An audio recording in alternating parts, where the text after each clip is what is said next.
Welcome to simple vlog. இன்றைக்கி வேர்க்கடலை சட்னி எப்படி செய்யலான்னு பார்க்க போகிறோம்.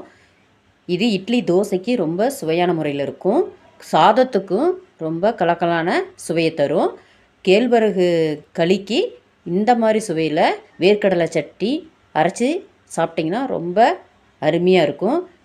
கேழ்வரகு களிக்கும் கடலக்கொட்டை சட்னிக்கும் தான் காம்பினேஷன் ரொம்ப சூப்பராக இருக்கும். நீங்கள் இந்த வீடியோ முழுமையாக பார்த்துட்டு இந்த வேர்க்கடலை சட்னிக்கு என்ன பொருள் போட்டு எந்த மாதிரி செஞ்சுருக்குறேன்னு பார்த்து தெரிஞ்சுட்டு கட்டாயம் நீங்கள் ஒரு தடவை செஞ்சு பாருங்கள். வீடியோவை பார்க்குறதுக்கு முன்னால் வீடியோவை லைக் பண்ணுங்கள், சப்ஸ்கிரைப் பண்ணுங்கள். வாங்க இந்த சட்னி எப்படி செய்யலான்னு பார்க்கலாம். அரை கப்பு வேர்க்கடலை எடுத்துருக்கிற வறுக்காத வேர்க்கடலை. நீங்கள் வறுத்த வேர்க்கடலையாக இருந்தால் அப்படியே வச்சுக்கோங்க. இப்போ ஒரு கடாயில் வேர்க்கடலையை சேர்த்திட்டு அடுப்பு குறைவான தீயை வச்சுட்டு வறுத்துக்க வேணும். இல்லைன்னா தீஞ்சிருச்சுன்னா இதோட டேஸ்ட் மாறிடும். இப்போ இந்த மாதிரி வறுத்து எடுத்துக்க வேணும். வேர்க்கடலையை வறுத்த வேர்க்கடலை ஒரு தட்டில் கொட்டி ஆற வச்சுக்கலாம்.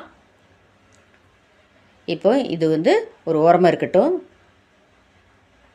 இப்போ கடாயில் ஒரு 3லிருந்து 4 டேபிள் ஸ்பூன் அளவுக்கு எண்ணெய் சேர்த்திக்கலாம்.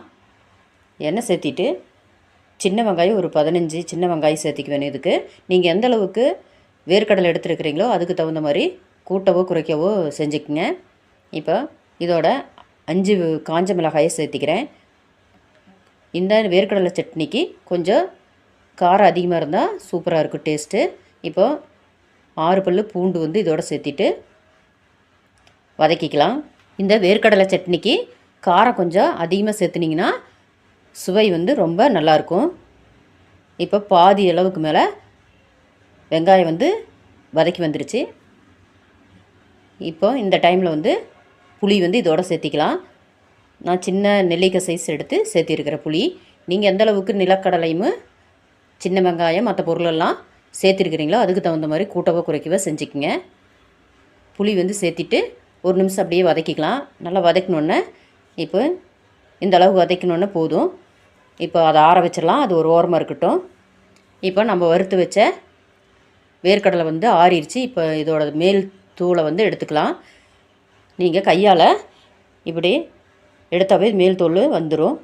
இப்போ நல்லா மேல் தூளெல்லாம் எடுத்து சுத்தம் பண்ணி வச்சுக்கணும் இந்த மாதிரி. இப்போ இது ஓரமாக இருக்கட்டும். இப்போ ஒரு மிக்ஸி ஜார் எடுத்துகிட்டு அதில் வதக்கி வச்ச சின்ன வெங்காயம், காஞ்ச மிளகாய், பூண்டு இதில் சேர்த்திக்க வேணும்.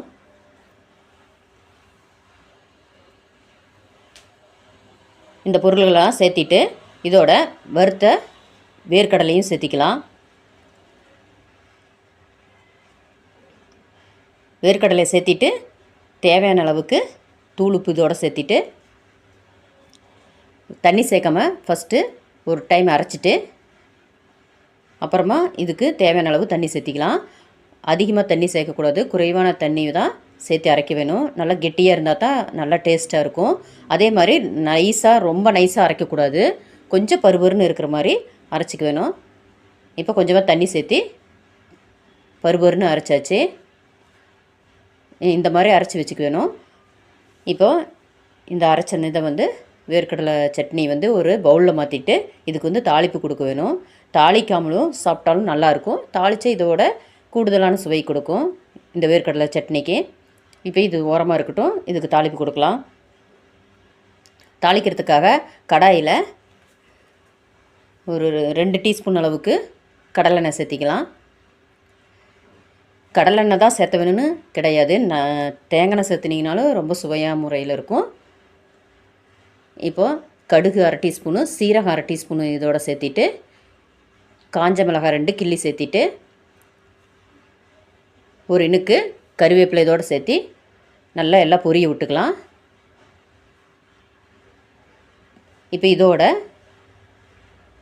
தூள் பெருங்காயம் 1/2 டீஸ்பூன் அளவுக்கு சேர்த்திட்டு நல்லா கலந்து விட்டுக்கலாம். நல்லா கலந்து விட்டுட்டு இப்போது தாளித்ததை வேர்க்கடலை சட்னியில் சேர்த்திட்டு நல்லா கலந்து விட்டுக்கணும். ரொம்ப சுவையான முறையில் வேர்க்கடலை சட்னி ரெடி ஆயிடுச்சு. நீங்கள் இந்த சுவையில் செய்யும்போது உங்களுக்கு மீண்டும் மீண்டும் இந்த சுவையில் செஞ்சு சாப்பிட்லான்னு ஒரு ஆர்வம் வரும். அந்தளவுக்கு இது டேஸ்ட் ரொம்ப சுவையான முறையில் இருக்கும்.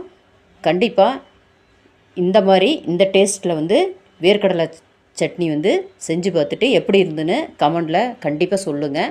ஓகே ஃப்ரெண்ட்ஸ், நம்ம சேனலை இது வரைக்கும் சப்ஸ்கிரைப் பண்ணாதீங்க. சப்ஸ்கிரைப் பண்ணிவிட்டு பெல் ஐக்கானில் ஆளுங்கிற பட்டனை கிளிக் பண்ணிக்கங்க. அடுத்த வீடியோவில் வேறொரு புது ரெசிபியில் பார்க்கலாம். ஓகே, பாய்.